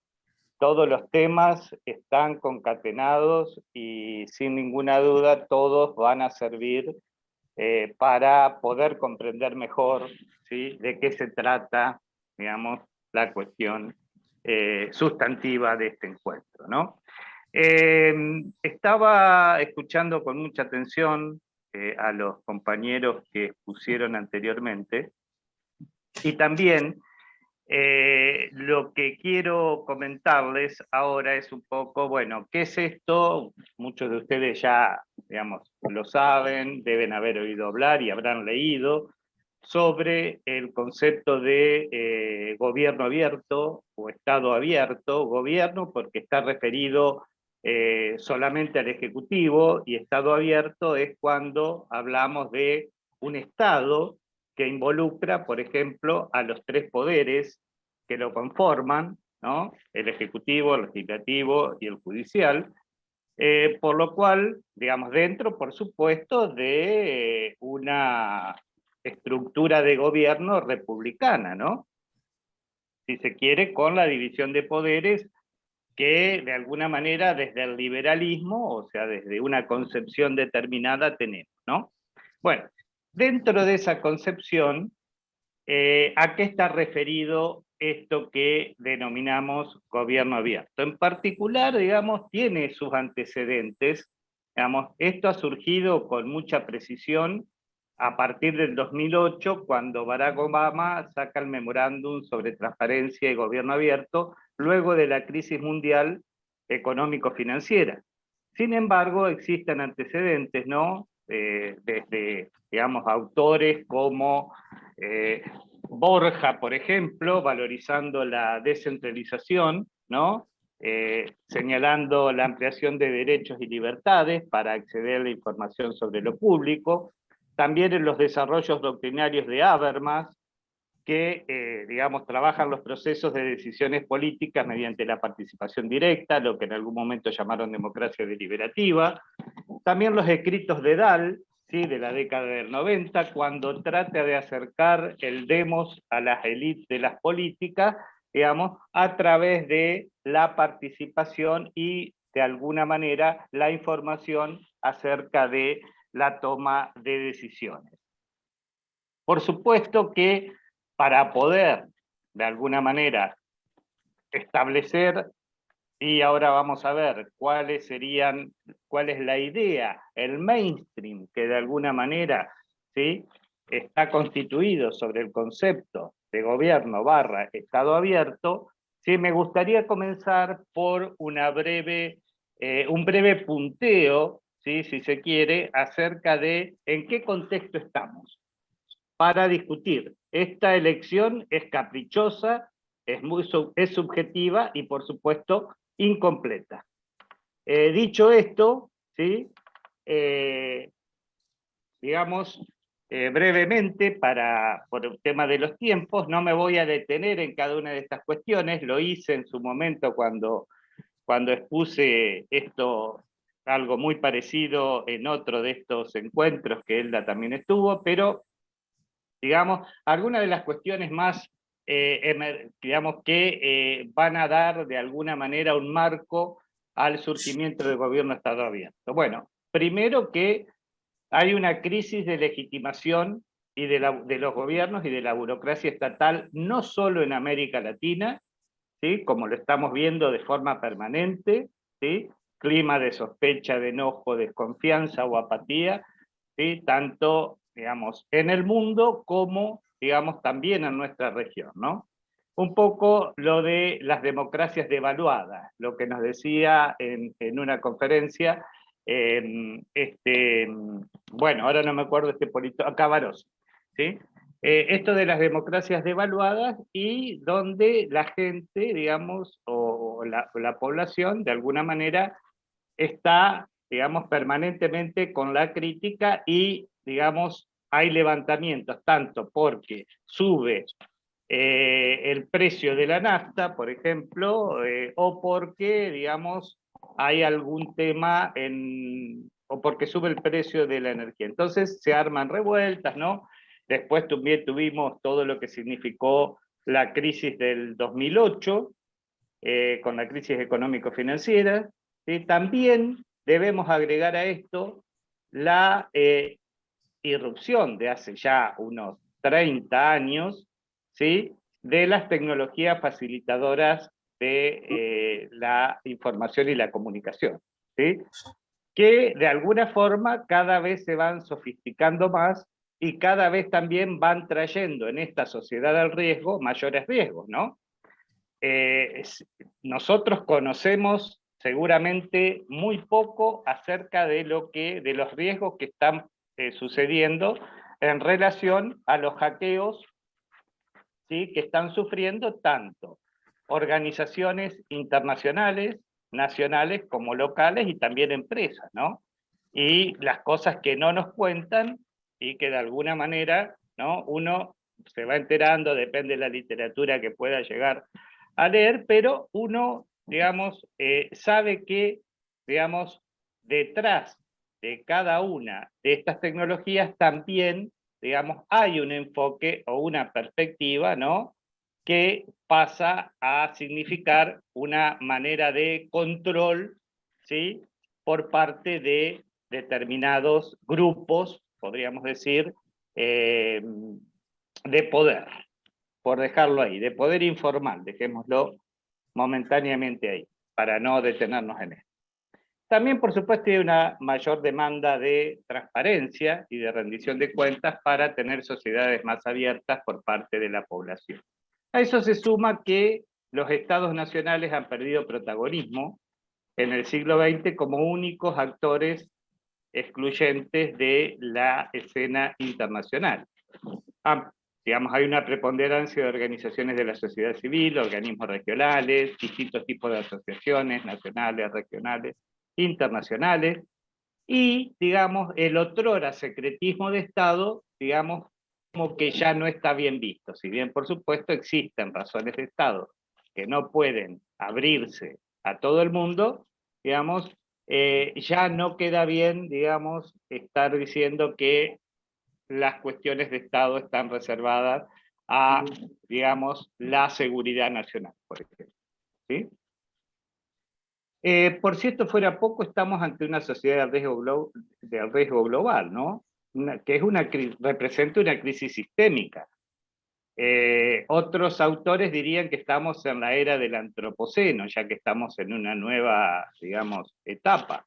En esta crisis sistémica, que no sabemos, porque en realidad no sabíamos que iba a venir una pandemia, por ejemplo, tampoco estábamos tan enterados, salvo grupos especializados en política internacional y en defensa, que íbamos a tener la guerra que está sucediendo en estos momentos, y que no es la única, ya que, digamos, información de las Naciones Unidas nos marca que en este momento hay número de guerras activas alrededor de 60, ¿sí? Con conflictos arraigados, ¿no? En distintas regiones, tanto por milicias políticas, grupos terroristas internacionales, grupos delictivos, o sea que estamos en un contexto complicadísimo, ¿sí? Muy, muy complicado. ¿Qué sucede entonces, ¿sí? A ver si me funciona. Acá está. Bueno, a eso tenemos que sumarle, bueno, en qué modelo de administración del Estado, de gestión del Estado, nosotros estamos hoy en día, ¿no? Si estamos en el modelo tradicional burocrático weberiano, fue preponderante con sus principios de jerarquía, profesionalización, autonomía, lógica racional legal, ¿no? La autoridad racional legal weberiana, la administración desligada de la esfera privada, ¿sí? En nuestra región, digamos, la concepción del Estado como promotor y centro de desarrollo, el modelo cepalino, ¿no? Cuando se hablaba de beneficiarios. Esto, digamos, ocurrió entre las décadas del 50 y del 70. Luego, 80-90, tuvimos el modelo de New Public Management o modelo de gerencia pública, donde las herramientas y los instrumentos de mercado se traspolan a la gestión pública con el discurso de que detrás de estos instrumentos se iba a poder lograr la eficiencia, se iba a poder reducir el Estado, etcétera, etcétera, etcétera. Se habla de clientes, ya no de beneficiarios, ¿no? Tenemos los antecedentes con Reagan en Estados Unidos, con Thatcher en Inglaterra, ¿no? Acá tuvimos la década del 90, un intento, ¿no? Nunca llegábamos ni a ser weberianos totalmente, ni modelo de gerencia pública, siempre estuvimos como premodelos de alguno de ellos, ¿no? El modelo actual, según OSLAC, es el modelo de gobernanza, ¿no? Donde la interacción, la deliberación y la colaboración entre distintos sectores sociales van a ser necesarios para poder alcanzar esas metas de interés común, ¿no? Y acá tiene que ver con la construcción de redes de políticas públicas y mecanismos de interacción social que van a permitir enfrentar la complejidad de estas sociedades actuales, ¿sí? Por ejemplo, digamos, ya se empieza a hablar hace unos 20 años, a partir del 2000, pero cada vez más ya se habla no solamente de gobernanza en el sentido local, sino de gobernanza a nivel mundial, ¿no? Sobre lo que significa lo que es la negociación y deliberación con todos los actores sociales, tanto públicos, privados, ¿sí? Lo que sería el nuevo institucionalismo, el institucionalismo de redes, ¿no? El tema de ciudadanía plena e involucramiento de la vida pública. ¿Cómo sigue? Bueno, entonces, ¿a qué aspira el concepto de Estado abierto? ¿Sí? Si bien surge, como dijimos, porque está en el memorándum de transparencia y gobierno abierto que Obama, digamos, publica y se refiere en un discurso, tenemos allí que tener en cuenta que los principios reguladores del gobierno abierto eran transparencia, colaboración y participación, ¿no? Con lo cual, lo que se pretendía es, por un lado, el tema de la transparencia con el establecimiento de la rendición de cuentas ante la ciudadanía, la colaboración, que el gobierno implique y comprometa a los ciudadanos en el propio accionar de la administración estatal, y que además, ¿sí?, se trabaje en forma conjunta con empresas, ciudadanos y asociaciones, ¿sí?, para fomentar la utilización de herramientas innovadoras, métodos y sistemas que mejoren la calidad del sector público, ¿no? Y el otro punto importante es que impulsa que las unidades organizacionales o agencias gubernamentales puedan mejorar la calidad y eficacia de las decisiones, ¿sí?, recurriendo al conocimiento disperso entre todos los ciudadanos, ¿sí? O sea que acá aparece un poco el cuore de la cuestión que tiene que ver con la participación ciudadana, donde la idea es ofrecer la oportunidad de participación en la etapa de formulación e implementación de las políticas públicas, considerando que la administración puede beneficiarse del conocimiento y experiencia de sus ciudadanos. Entonces, ¿qué es Estado abierto? Para OSLAC, ¿sí?, que es el que más completa un poco la idea de Estado abierto, si bien no hay todavía una uniformidad de criterio para conceptualizar el tema, lo señalan varios autores, entre ellos OSLAC, ¿no?, como un modelo, paradigma o filosofía de gestión pública que entiende los principios consagrados del gobierno abierto, o sea, transparencia, colaboración, participación, ¿sí?, a la totalidad de los órganos, programas, proyectos y asignaciones de recursos que componen el sector público, estatal y no estatal, ¿sí? Y acá aparece, digamos, el involucramiento activo de la ciudadanía en todas las etapas de la gestión estatal, lo que hablábamos hace unos minutos, ¿no? Desde el diseño de las políticas públicas, la coproducción de bienes y servicios, el seguimiento, control y evaluación de la actuación de los distintos poderes, instituciones y programas estatales, ¿no? Y por supuesto va a aprovechar el avance de las tecnologías de la información y la comunicación para promover la vinculación entre Estado y ciudadanía. Vamos a pasar al otro, ya queda poquito, ¿sí? Bueno, para Cruz Rubio se trata de un paradigma multidimensional, ¿sí?, que ustedes lo tienen allí, ¿sí?, para no repetirlo, ¿sí?, pero en todo caso también lo ve como un enfoque o como una filosofía político-administrativa, un nuevo paradigma o modelo de interacción sociopolítica, ¿sí?, que de alguna manera se constituye como un modo y estrategia para el diseño, implementación, control y evaluación de políticas públicas y para procesos de modernización administrativa, ubicando al ciudadano en el centro de atención y prioridad. ¿sí? Bueno, esto de alguna manera es la concepción más teórica, ¿no? ¿Y qué representa para este enfoque, digamos, qué representa para la ciudadanía esta nueva perspectiva? Bueno, una de las cuestiones que legitima, ¿no?, que la mayoría de los estados occidentales tengan leyes de acceso a la información pública, ¿sí?, es justamente que la transparencia y el acceso a la información pública es considerado muy importante para el fortalecimiento y la legitimación de las democracias. ¿Sí? Estas democracias que decíamos devaluadas, ¿sí?, estas democracias que están siendo de alguna manera tratando de ser secuestradas por grupos reaccionarios en algunos lugares para echar atrás un poco lo que iba mi pregunta dirigida, ¿no?, a Walter, ¿no?, para echar atrás ciertos derechos adquiridos, ¿sí? Bueno, es muy importante que podamos trabajar en un, digamos, marco de transparencia y de acceso a la información, ¿sí? Porque va a ayudar a que los ciudadanos podamos conocer las decisiones que toman sus representantes en los tres poderes del Estado. Como idea está magnífica. Ahora, el tema es cómo se implementa, quiénes tienen acceso, quiénes están preocupados por esto, ¿sí? Es evidente que, miren, un caso que yo les contaba la otra vez que todavía no recibí respuesta. Hace prácticamente 6-7 meses envié a la Dirección Nacional de Turismo, en realidad la Secretaría, digamos, que depende, una subsecretaría que depende del Ministerio de Turismo, de la Nación, y un pedido de información sobre acceso a la información pública. Me dieron el número de trámite, pero nunca me respondieron, ¿sí?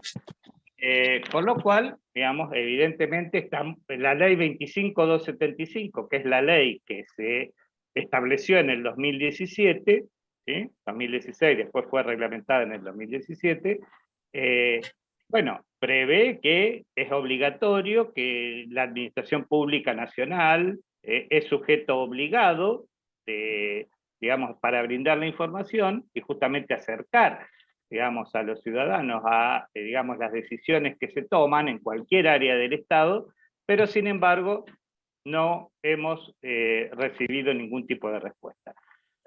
Hace, Perdón, digamos, sí. perdón que haga una interrupción, Pedro. Es para toda la mesa, en realidad.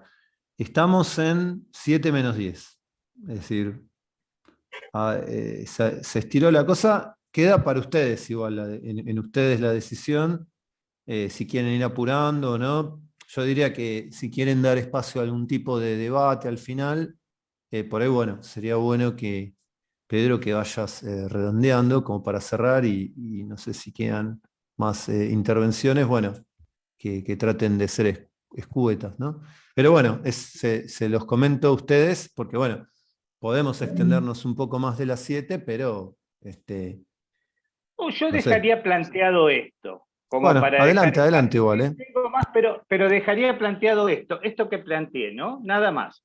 Después podemos con las preguntas, si quieren, yo retomo. Pero, digamos, esto queda como, digamos, una introducción a la temática, ¿sí? Y si quieren, para dar lugar a otros compañeros, yo puedo después, si hay alguna pregunta, retomarla, no hay ningún problema. ¿Qué les parece, Elda? Bien, me parece bien, porque todavía hay unas cuantas exposiciones. Perfecto. Bueno, vamos igual yo dejo de compartir. Dale, igual vamos a intentar hacerlo un poco más sintético, ¿sí? Si bien por suerte nos dieron un poquito más de tiempo, pero hay varias cosas que podemos compartir. Yo me voy a tomar el atrevimiento de presentar el trabajo que es resultado del grupo dirigido por Diana Schulman sobre redes interuniversitarias, si bien, por supuesto, está Ariel, está María Isabel del Bono, bueno, Patricia Sparren se tuvo que ir recién, así que yo simplemente les voy a transmitir algunas ideas generales y por supuesto ustedes, tanto María Isabel... Patricia, Está todo. está Patricia. Saben que yo tengo acá la pantalla y no veo a todo el mundo, la pantalla en negro. Por favor, yo simplemente las presento por ustedes, siéntanse totalmente libres en hacer todos los comentarios que necesiten sobre el contenido del trabajo que ustedes que ustedes se hicieron. Esperen que, ¿a dónde? No saben con mi pantalla, tengo un lío yo acá con mi pantalla. A ver si puedo compartir. Saben que no la puedo. Es que tengo la pantalla por la mitad. Igual puedo ir comentándole para no perder más tiempo. No sé si ahora se ve lo negro, ahora. Elda. ¿Sí? Ahora se ve lo Se ve. Y Se se ve el cuadrado que el píxel. Bueno, es un ahora píxel se ve que el falta. cuadradito. Claro. Ya voy y vengo, bajé varias veces a ver si Eso. con el FEC podía arreglarse, pero bueno. Elda, ese cuadrado sí. negro es una aplicación que está abierta, que no sé, que está colgada. Entonces, por ahí, si volvés al escritorio y después volvés a abrir todo, probablemente se vaya. Pero bueno, no sé.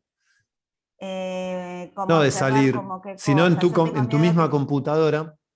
Sí. Si vos simplemente mirás el escritorio pelado, lográs cerrar todas las otras aplicaciones que andan ahí, no cierres ni Zoom No, yo ni lo estoy que viendo de no cerrar nada, pero si cierro la presentación de PowerPoint no voy a poder. No, Si la quieren, le presentación no, comento. pero achicarla es un problema de la interfase gráfica de la computadora, se colgó. Entonces, si achicás todo y después volvés a agrandar, a veces se va ese problema. Yo te digo porque a veces se me cuelga el Foxit, ¿viste? Para leer PDF y me queda como un cuadrado ahí del demonio. Pero bueno. No, ahí intenté y no pudo. Pero bueno, les puedo comentar, porque son algunas ideas generales que por eso dejo abierto para que María Isabel, Patricia o Ariel complementen, y tiene que ver con el artículo que está escrito en el libro, donde trabaja específicamente sobre las redes interuniversitarias y cómo están conformadas, cuáles son sus características, los objetivos y los resultados que fueron encontrando a partir de una sistematización con respecto a cómo funcionan las redes universitarias en general y qué rol va cumpliendo la UNLU en este proceso, así como se van generando mecanismos de participación desde nuestra universidad con otras redes interuniversitarias. Y sobre todo lo que se plantea acá en el artículo es mirar cómo las redes facilitan el intercambio académico, vinculado específicamente a la posibilidad de establecer mecanismos y proyectos de investigación conjuntos, proyectos que permitan la formación de recursos humanos y además, y como lo vimos en estos 2 años de pandemia, esta educación a distancia virtual en forma continua. Las redes interuniversitarias también facilitan el intercambio tanto de docentes, investigadores como de estudiantes, generan la posibilidad entonces de construcción de conocimientos compartidos, no solo una mera transferencia de información y de datos y de conocimientos, sino una construcción conjunta con colegas de otras universidades, y se va avanzando lentamente también en el reconocimiento académico de títulos, de grados y diplomas a partir de una cooperación interuniversitaria un poco más profunda. El uso de estas redes en la educación superior está mostrando cada vez mayor posibilidades de articulación. Los 4 grandes temas que están trabajados en el artículo tiene que ver entonces con una presentación de tipo diagnóstica de las redes interuniversitarias en Argentina, cómo funciona o funcionaba la red de interconexión universitaria en el marco del Consejo Interuniversitario Nacional, cómo la Universidad Nacional de Luján participa en redes de educación superior, y en este caso se trabajó específicamente sobre la red de dirección estratégica de la educación superior, como también la Universidad de Luján funcionaba en el marco del programa de promoción de la Universidad Argentina, y finalmente cómo está estructurada nuestra institución con respecto al área específica de gestión de programas de intercambio. En el artículo está presentada el área que en su momento tenía esta dependencia directa de la Secretaría de Relaciones Institucionales y de Vinculación Tecnológica. Hoy, y corregime Pablo, es la Secretaría de Cooperación Internacional, Internacionalización, y que es esta la Secretaría en la Universidad que cumple una serie de acciones vinculadas con estas relaciones internacionales, dando servicios a los 4 departamentos académicos de la universidad. Básicamente y muy rápidamente les comentaba entonces los lineamientos generales del contenido de este capítulo, escrito entonces en el marco de todo lo que viene realizando el grupo de investigación en nuestro programa vinculado a las redes interuniversitarias. Entonces aprovecho que están los autores del capítulo para dejarles la palabra si quieren complementar un poco esta presentación muy rápida y general que Diana me había enviado para compartir. Elda, si me permitís, bueno, primero agradecer a todos los organizadores del evento y como lo escribí a vos y a Diana por dejarnos participar a los que no teníamos tanta experiencia en investigación. Simplemente, y ya me retiro, cuando hicimos esta investigación con Diana, con Ariel, con Isa, como bien dijiste vos, no pensamos, o Pablo, que íbamos a tener años adelante del COVID, lo cual le da un impulso a esta primera investigación que a mi criterio es enorme, porque todo el diagnóstico que hicimos, creo que fue en el 2018, si no me equivoco, hoy sería riquísimo actualizar todo eso. El mundo cambió, la universidad por supuesto también, y sin duda todo lo que es trabajo en redes organizacionales y la universidad pública no queda ajena a eso.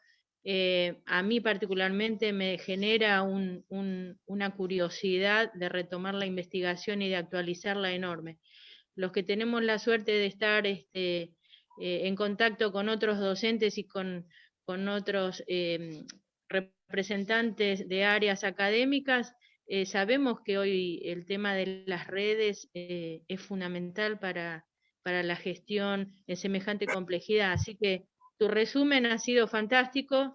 Yo simplemente dejar esto como decimos, como un desafío, ¿no? De retomar el trabajo iniciado y bueno, creo que todos estamos de acuerdo que la dirección estratégica de las universidades es fundamental hoy por hoy. Hay Pablo, vos hablabas de gobernanza y lo hablábamos con la gente de la LGU, que tengo el privilegio, el placer de estar dando clase allí. Bueno, hay toda una necesidad de replantear la gobernanza y el rol social de la universidad pública. Así que de mi parte, agradecerles a todos y ya me voy porque me va a retar la profesora en el otro curso. Les dejo un beso grande. Un placer. Un beso, Patricia. Muchas gracias. Gracias. Bueno, Ariel o Isa, ¿quieren hacer algún comentario? Hola, ¿cómo les va? No, Isa creo que ya salió también, y la verdad que con el objeto de poder colaborar, al menos en este modo, creo que él la pudo rápidamente sintetizar en los lineamientos generales, así que para que quede tiempo a algún otro grupo o para las preguntas por si ya estamos completos. Gracias. Muy igual bien. por la atención. No, por favor, gracias Ariel por estar hoy acompañándonos. Entonces, bueno, pasamos al otro trabajo. Tenemos todavía 3 presentaciones, así que, bueno, vamos muy mal con el tiempo, chicos, somos un caos de organización en nuestra red. El trabajo que sigue está a cargo en la presentación de Cristina Luchetti y de Claudio Tuis, tiene que ver con un estudio de caso muy interesante que tiene que ver con una localidad cerca de la universidad, dentro de nuestra área de influencia,